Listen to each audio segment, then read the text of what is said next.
What's up, everybody? Welcome to another episode of A King's Journal. It's your boy Martell, as usual.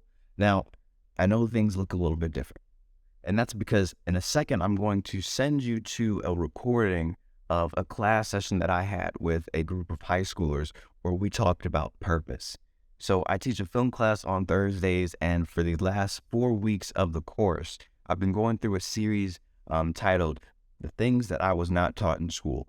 And so the first episode of this is on purpose, because we all know, like, there's those things that, like, if you would have been told this, or if you would have learned this while you were in high school, you would have been set up not just after graduation, but for the rest of your life.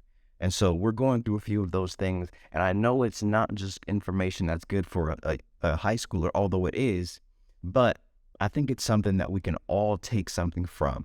Like, when you listen to the question, when you listen to the conversation, when you listen to the discussion, I think there is value in hearing the thoughts of our youth today. So I hope you enjoy it. Make sure that you subscribe to the channel. With that being said, let's get into it.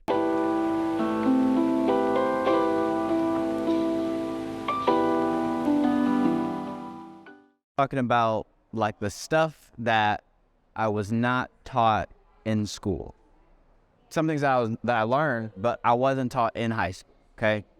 Because what you'll find out when you graduate is that there's a lot of stuff missing from a traditional education, okay? And so the first of this, I feel like, is the only reasonable start, only meaningful start. I'm going to be talking, but I'm also going to be asking questions so we can, this is a discussion, all right? So, first question, what would you say, if you had to put a definition, not using Google, what is successful? Like, what does that mean to be successful? The process that you went through to achieve something that makes you happy. So we got financial freedom, we got the process of getting somewhere that makes you happy, and then happiness. What is successful? Hard work. If you work hard, you are successful. Well, you start off with hard work, and you're talking about, putting in the work to get to some sort of achievement. Is that correct? Okay, got you. So the reason that I asked that is because, so, like, if you were to ask me, okay, what would I say successful? So what would I say success is? Because, you look at, you watch the TV, you watch the news, you watch the talk show, whatever, and they talk about all these people who are successful, right? Successful, but it's kind of subjective, because would you say that Ryan is not successful because, most people would say he's not on TV, he hasn't made $1 million, he hasn't done a bunch of stuff, so is he not successful? I would argue that, no, that's not, you haven't given me the right criteria. Success has to come from some sort of purpose. You can't be successful at a thing without having some sort of purpose for it. So if there was a doorknob on the ground in the middle of the floor that didn't open up anything, is the doorknob successful? Why? It was created to open a door. That's in the name, literally in the name. So it's like, if a light switch, if my intention is to turn on the lights in here, and I go to a light switch and flip it and it doesn't turn the light on, I was unsuccessful, because the purpose was to turn the lights on. So success, to me, has to come from a purpose.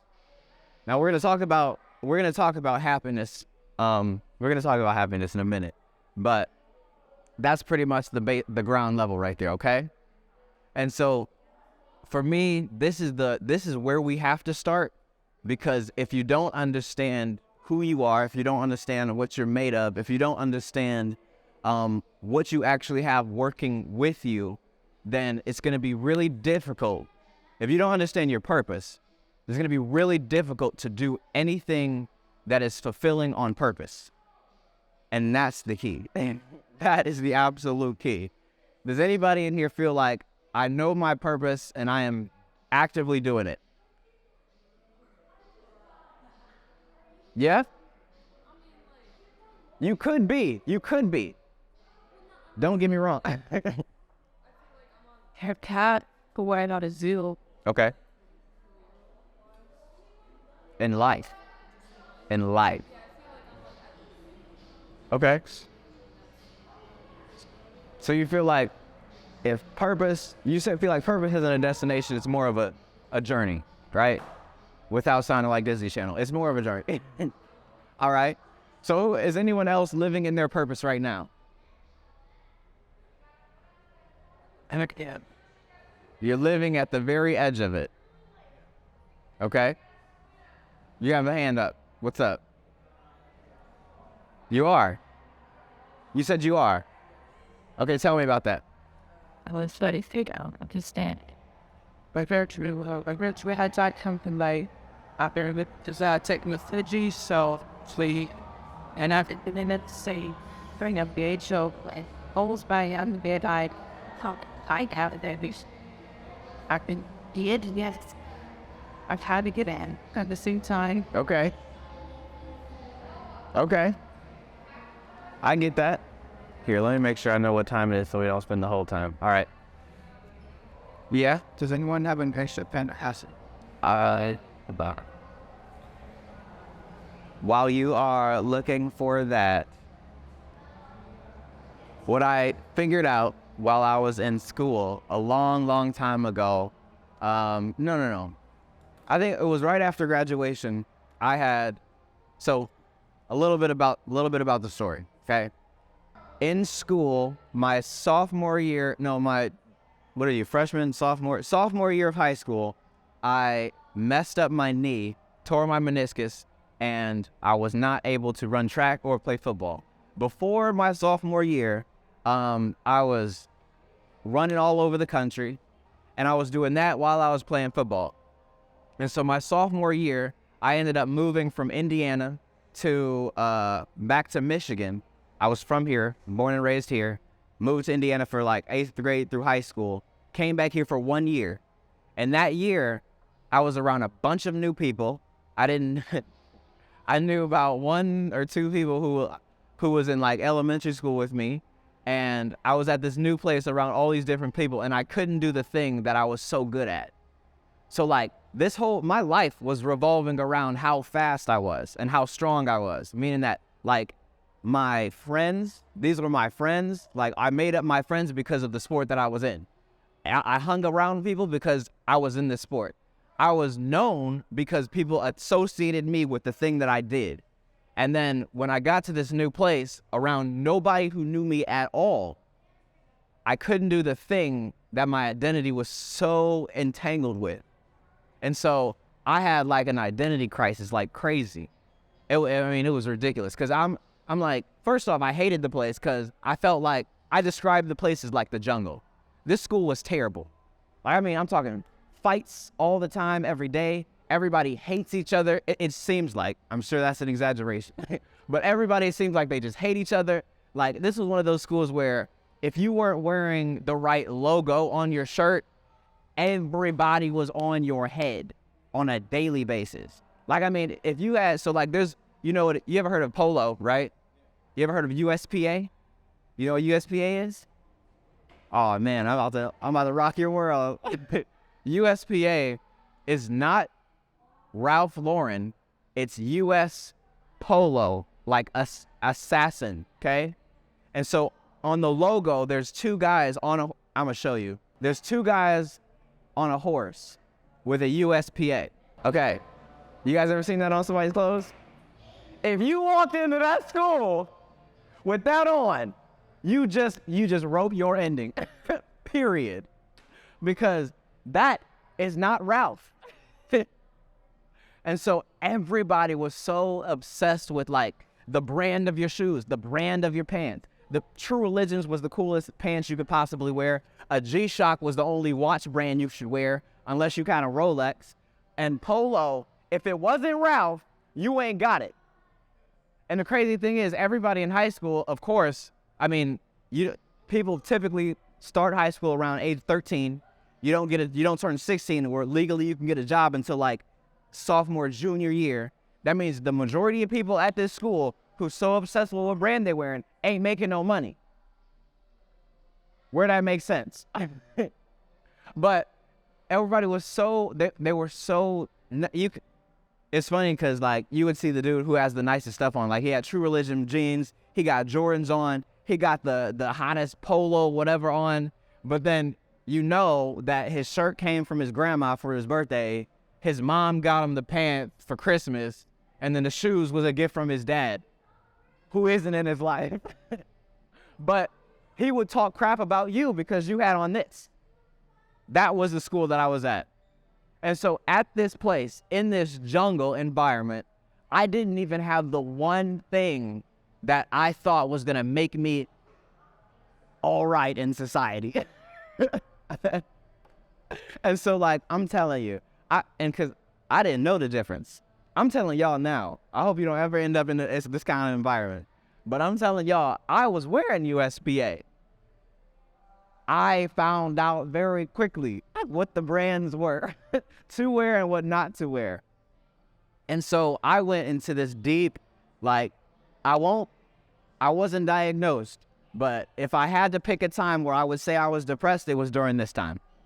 Definitely.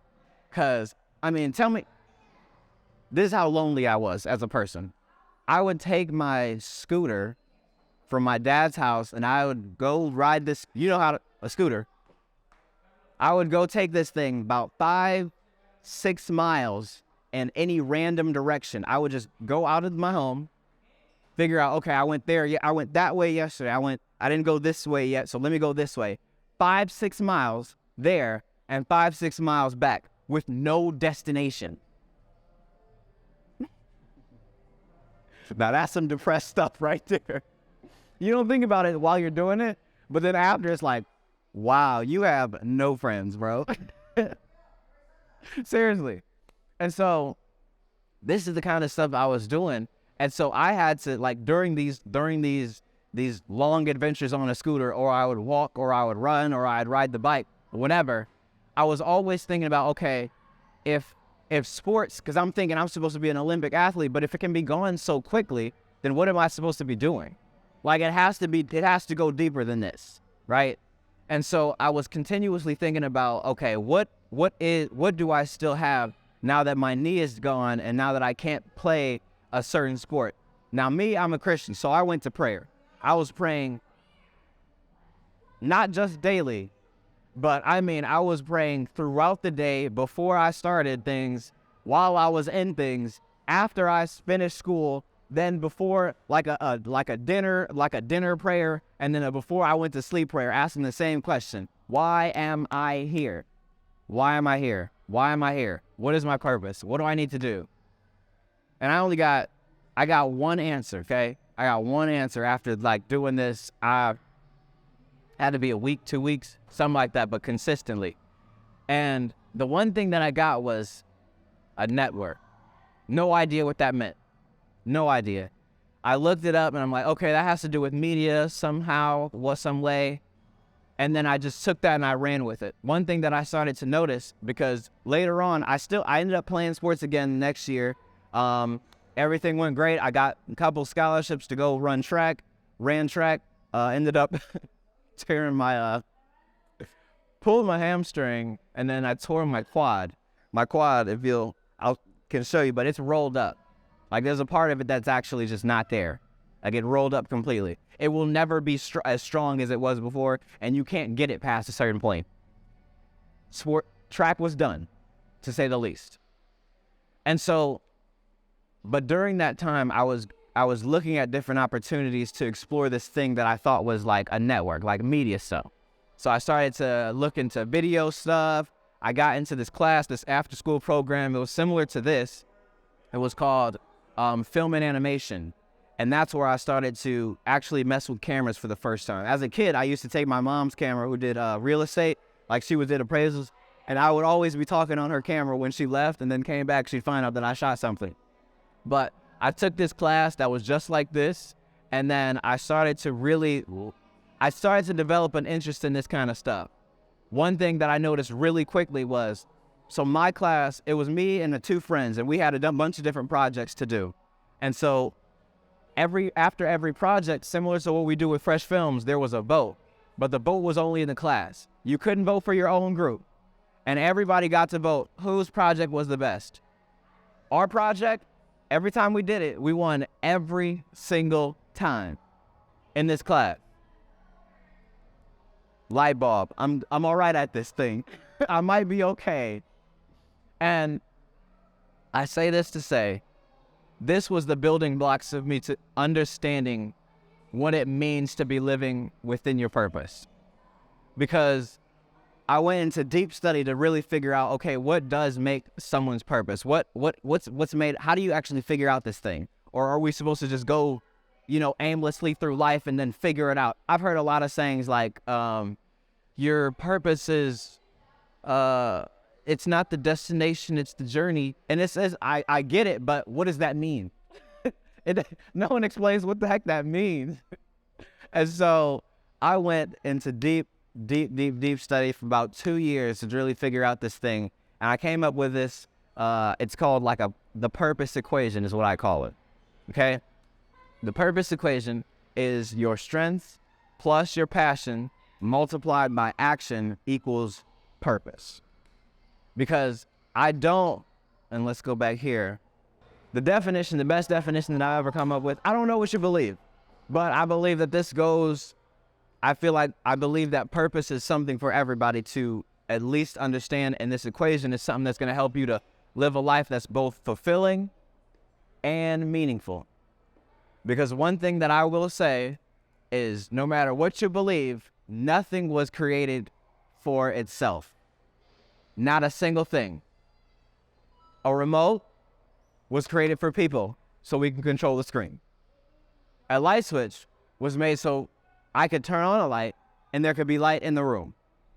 A plant, a flower that grows from the ground eventually has to die, plant the soil, or an animal is going to eat it. We got the whole circle of life. Nothing exists for itself. And that's not excluding people. Okay? Essentially, that formula right there will not lead you in the wrong direction. I'm going to tie it together in a second. One thing before I talk about strengths is I want everybody to understand that there's a difference between having a gift and having a skill. I was talking to my barber maybe a few weeks ago, and I was asking him, like, we were in this off conversation, and I asked him, like, what are his gifts? And he was like, oh, I'm a barber, obviously.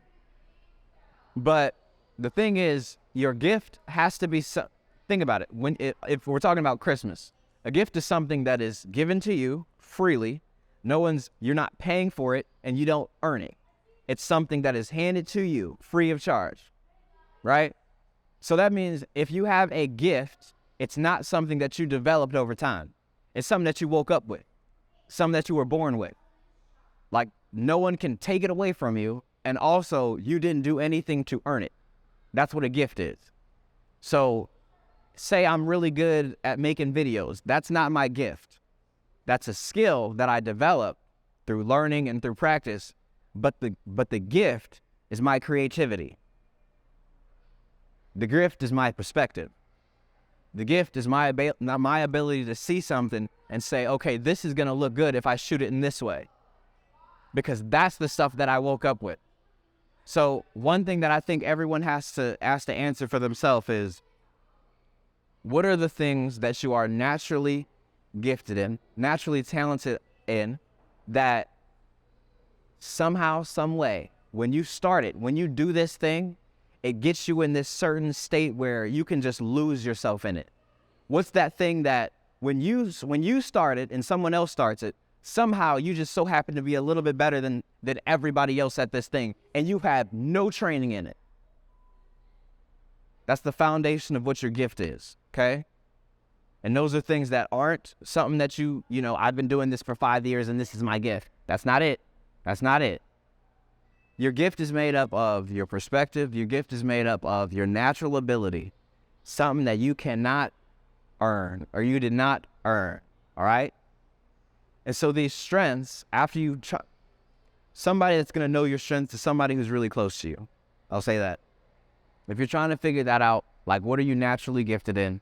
Talk to the 3 people closest to you. That could be a parent And I'm not talking about a parent who, like, you kind of talk to every now and then, you know, they don't really know your real life. I'm talking about somebody that you're close to, who knows your inner thoughts, who you share and you're open with, who sees you, who has seen you in different situations in life and have seen how you reacted and how you act.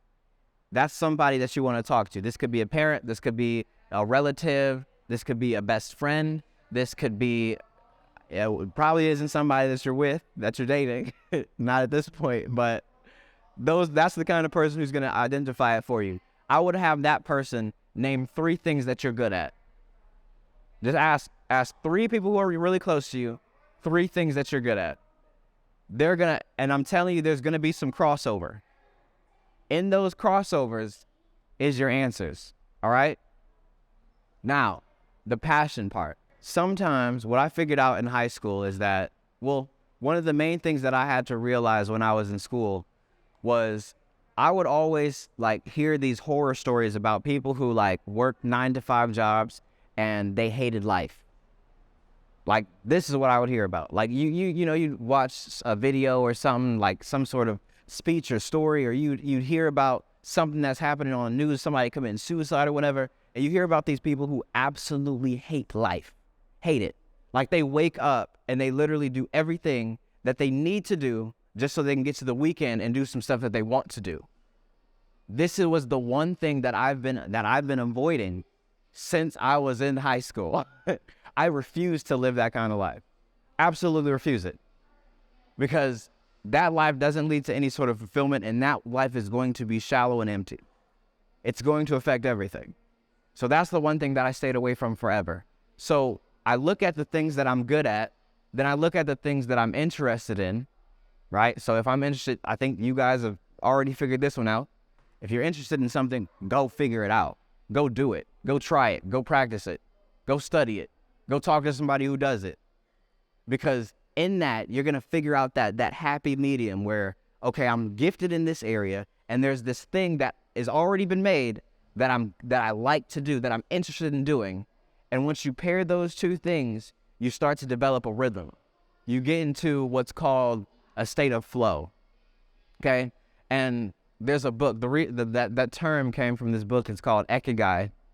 Okay, it's called, in Japanese, that the word means your reason for being. And in this book, there's this group of people. They're called centenarians, and they live in blue zones, okay? Centenarians, they live in blue zones. I was just looking up just to make sure I was saying the word right. It's the people who live past 100 years old. The most common theme amongst these people is they always live with a sense of purpose. They never stop working. You know, some people, they work just so they can get to retirement and then not do anything and start living a life they want to live. But there's other people who have been living the life that they want to live all along, and their work is a part of it. That's the way I believe we all should live, because think about it. If I wake up excited to go to work every single day, I get off work and I'm happy to do what I'm doing after work. And then on the weekends, I can do other stuff that I can't do during the week. But all 7 days I'm feeling fulfilled in my life. How much more joy am I going to show in the things that I do? How much more passion am I going to give off in my work? How much harder am I going to go at work to do the best that I can do because I actually like doing the thing? Versus, I just go to work because I need to pay bills. I just go to work because I've got a big old house that I can't really afford. I just go to work to keep this persona up that impresses other people. And I just do all this stuff. But meanwhile, I always got an attitude with you. I'm never satisfied with anything that anybody else does. I'm shallow because I think you should be doing the same thing in your life. I think you should get a big house to impress me, but you don't, and I have the big house, although I've got this job that I hate, and now I can afford this house, but I still can't afford it because I got to go to this job that I hate to do. It's just a cycle of dumb stuff. That's what it really is. And so, what's up? Salad? Shallow. Empty. Shallow meaning I think you're important because of the clothes you wear, not because of who you are. That's what shallow is.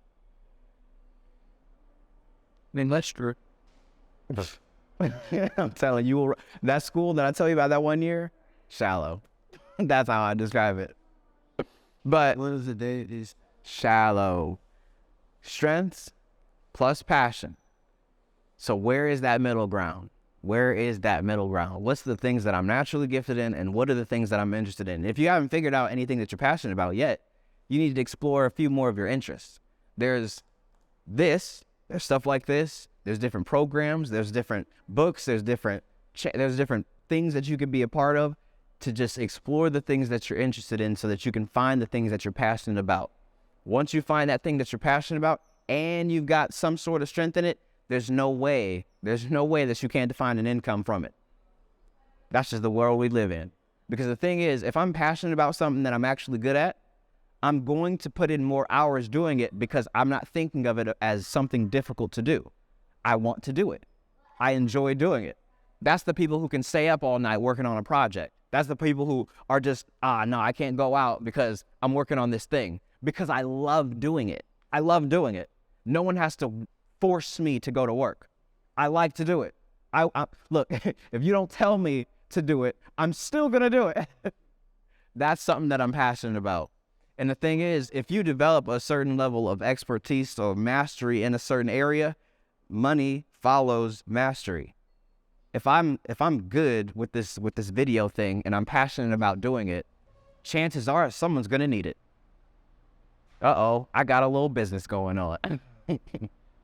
And then that last part is action. Now we're going to talk about this when we get into goals and everything, but good things don't come to those who wait. Good things come to those who work with intention, flat out.